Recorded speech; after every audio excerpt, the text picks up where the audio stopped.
pain is one of those things.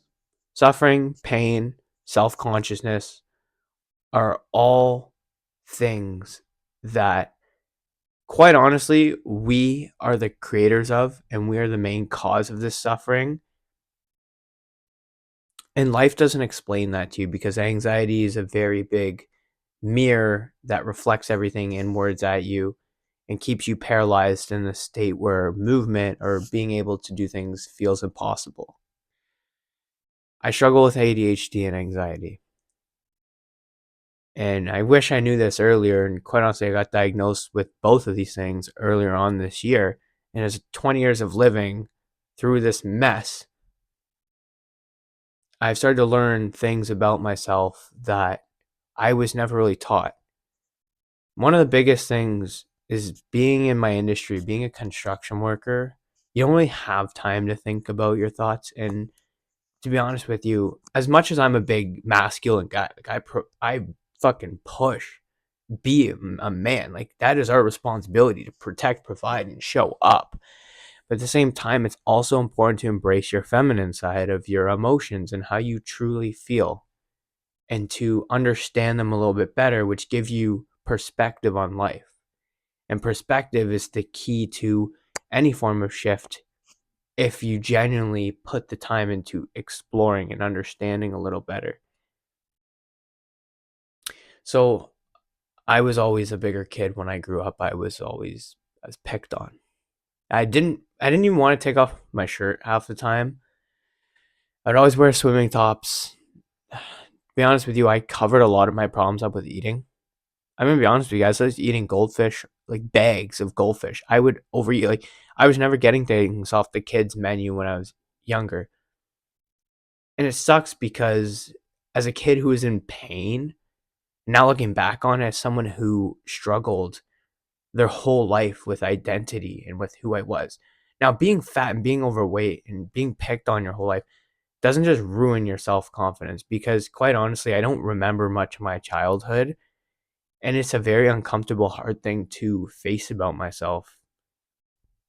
It's more so uncomfortable because I feel like your childhood are like your primary years. And I never really can comfortably say that I had a positive experience with it. And what I've learned from it was to give myself the love and grace that I never was able to provide or consciously know. I was constantly living up to other people's standards. You can hear my dog barking in the back because I'm trying to make a good video. Thanks, I'll just pass you over the mic too. Why don't you do that? Just growing up and not feeling a sense of identity where it's like you put a mask on for everyone else, but you never open up truly to yourself. What that does is it causes burnout. It causes emotional burnout, and it's an identity crisis where you're constantly living up to everyone else's standards apart from your own.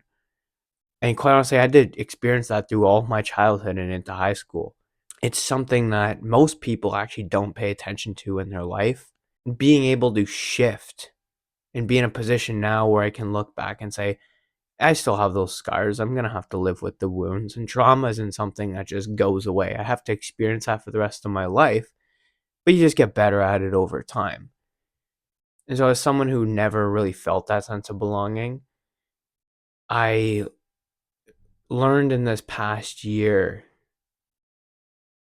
that utilizing your pain, I learned that your pain isn't going to go away, but your pain can also be a powerful tool if you know how to utilize it. I learned that using my pain and my suffering to externally do positive things for myself, whether it was showing up for my cardio, whether it was my meal plan, whether it was training extra hard in the gym, I found a sense of purpose and a sense of belonging because I was able to build an identity with myself. So what I would do is, no matter how I felt like it, I fucking hated half the time I'd show up, but I still did it anyways. I would show up, I would do my cardio, I would hit my workouts, stay in my deficit, and I stayed disciplined. Quite honestly, I made so many errors that you guys would not even understand. I cut my calories too low. I severely injured my leg. I fucked my back up, and I was getting no hours of sleep. I was hormonally crashing out at work because I did everything wrong when it came to losing weight. So not only walking with this trauma on me, working physically demanding job in the middle of negative 10 degrees Celsius weather, but now I'm carrying a bunch of weight on my shoulders that I didn't need to carry, and it was due to a lack of knowledge and a lack of putting my ego down and learning and actually paying attention to things that are important. Now I was so subjected and caught into my pain that I was utilizing it in ways that weren't really serving me, whereas more so setting me back than setting me forward. And it's something that I even struggle with now, where I have this work, work, work mentality, but I never get to take a second to breathe and focus on myself. So by using my pain, I was able to channel it into something that's better for myself. Now, doing this process, I knew that my physical was not going to change unless my mental did. And I knew that I needed to build an identity with myself in order to adapt and be able to stay consistent with my fat loss. Because, sure, you could be a really shitty person, you could have a shitty mindset, go try and lose weight, but the likelihood of you staying consistent with it is very hard because there is zero sustainability and there's zero attraction to what you're doing. You feel like someone's got a gun to your head and they're just like, yo, keep going, keep going. Like you never get that rest, that essential, valuable time to grow and learn and to take a step back and be yourself. So I started to do quite a numerous amount of things. And one thing for myself I really did was journal.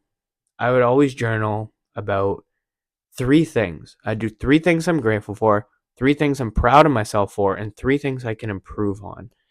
Those things I held to a standard because I knew that, A, I need to show some more love to myself. I'm doing so many positive things and showing up for myself that I should be grateful for that.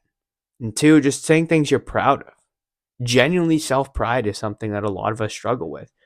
Quite honestly, you are deserving of giving yourself that. Nobody in this world can take away the parts and the positive things and the traits about yourself because those come within you. Those are things that people cannot rip from you. God gave you those things.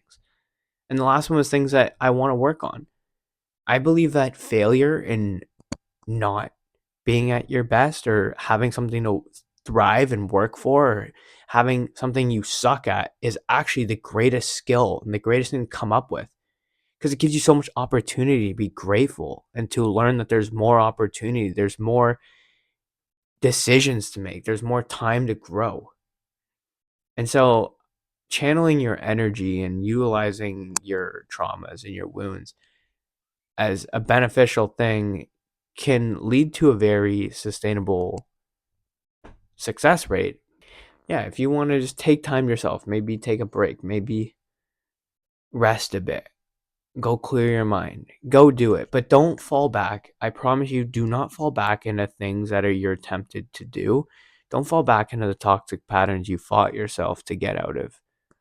People are going to come into your life and want to enforce that, they want to convince you that you need to do these things or you should do these things. But you got to really be true to yourself and understand that that's where self-respect comes in. The biggest thing you can do when you are healing from your trauma and your wounds is to respect yourself enough to not go back into the things. No matter how painful it is, you need to prioritize you because if you don't, you're losing all the power that you've gained. Just go in. Don't let people tell you otherwise. Don't be a prisoner of your mind. Remember that you're human, you're not perfect, and quite honestly, you make mistakes. But never give up on yourself. And use your pain and your trauma to fuel you, to ignite that fire within you. Because at the end of the day, you are the only person who's going to change your reality.